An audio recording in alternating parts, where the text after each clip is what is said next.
That leads us right into Forsberg's 4. And Forsberg, we got some graphics. I know. For you getting real fancy on Celtics Post Up for this segment. We just got to redo the animation with me throwing up peace signs. No, I love that. Keep that I don't right know where there. that came from. Keep that right there. But what are we starting with? So first off, our theme this week is like unsung heroes, guys that have been helping us out. Like think about last year in the playoffs against Golden State. Like Celtics had to go 8 deep and they couldn't go much further. This year, they got like 12 guys contributing. And it starts last night with Blake Griffin being out there. And my first number over here is 7.6. I mean, that's how many days on average in between his appearances for his last 5 appearances. He's on a football schedule right now. Oh, yeah. The Celtics are giving him like 4 DNPs, and then they throw him out there as a starter. And how has he responded in those starts? 9 points, 71.4% shooting from the floor, 37.5% beyond the three-point arc, 4.5 rebounds per game, and more importantly, 3 dunks. And the way Blake says it is,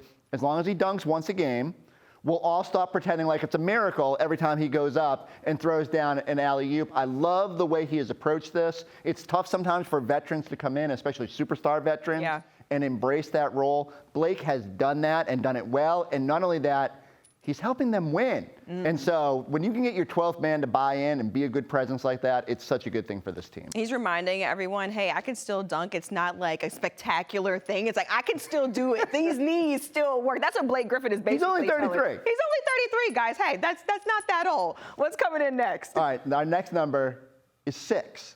And that's how many lineups. I love how it changes right here. So that is the number of lineups. Max sent me a tweet today, and it showed Derek White on the Celtics' top 3-man units. And so I looked it up. Minimum 200 minutes. Derek White is in all 6 of them. And then Grant Williams, mini shout-out, because he's in the next 3. But I don't think we give enough credit to Derek White for being as good as he is. And essentially, to me, he's an analytics darling. Every time he's out on the floor, he makes good things happen. And that's reflected by the fact that it doesn't matter who he's out there with, he's doing it. Whether it's bench guys or starters, and being in 6 different lineups sort of shows you that. He's 4th in the NBA in charges. He's 2nd on the team behind only Al Horford in total shots contested. The other thing I love, I looked up the numbers. He spends 7% of his time guarding centers.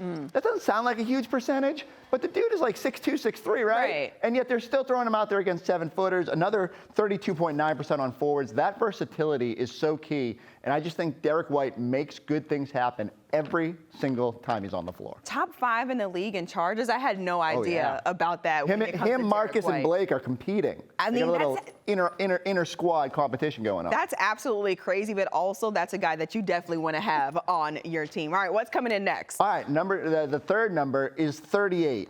And this is the number of screen assists for Luke Cornett. Okay, what this means is like the dude who lumbers over and he's going to set a screen, and then Jayson Tatum's going to come off and get a bucket. Now, Luke's getting credit as part of the NBA's advanced statistics. What's crazy about it is, even though he's only played like 200-something minutes, he leads the team. He has 4 more than Al Horford, who has played 370 more minutes than Luke.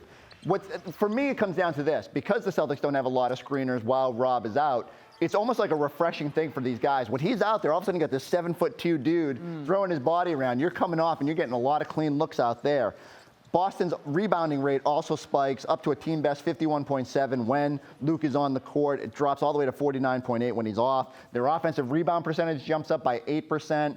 And I mean, right now, Luke, he doesn't like need the ball. So when he's out there, he's picking his spots about when he's going to score. 148.1 points per 100 shot attempts. That's in the 99th percentile, like essentially the best output by a big man in the NBA. Again, not high volume, but it goes back to the theme of this thing. Luke's making good things happen, and he's bringing energy. I have to give Eddie House some credit on that right there, because early on in the season, he was talking about how Luke Cornett is out there setting those screens and really making it easy for Jayson Tatum and Jaylen Brown to get those shots out there. So shout out to Eddie House for that. But Luke Cornett, a huge piece for this Celtics roster so far this season. All right, last but not least, what you got? Last but not least is minus 3%. And now when I talk about Sam Hauser, a lot of it's going to be his shot making and all that he does beyond the three-point arc. But what's remarkable to me is, like, especially in the last 2 games, defenders are going, I mean, opposing players are going at him. We've seen Pascal Siakam try to back him down. We've seen Kevin Durant be like, all right, I'm going at this guy. He's got a reputation as a shooter. He must be terrible on defense. Well, minus 3% is what he's holding opponents to inside of 10 feet. So I didn't think Sam Hauser would be a great defender for the Boston Celtics. I actually thought he'd be sort of below average, but he's actually holding his own. And the fact that he can just move his feet and use his long arms to like at least contest shots. And I love watching opponents sort of tumble all over themselves trying to score against them and all of a sudden they realize like, this is more difficult than I thought it was going to be. What's even more crazy to me is that right now the C's defensive rating is 105.4 when Hauser is on the court. That is the best on the team among all regulars, and by nearly 3 points.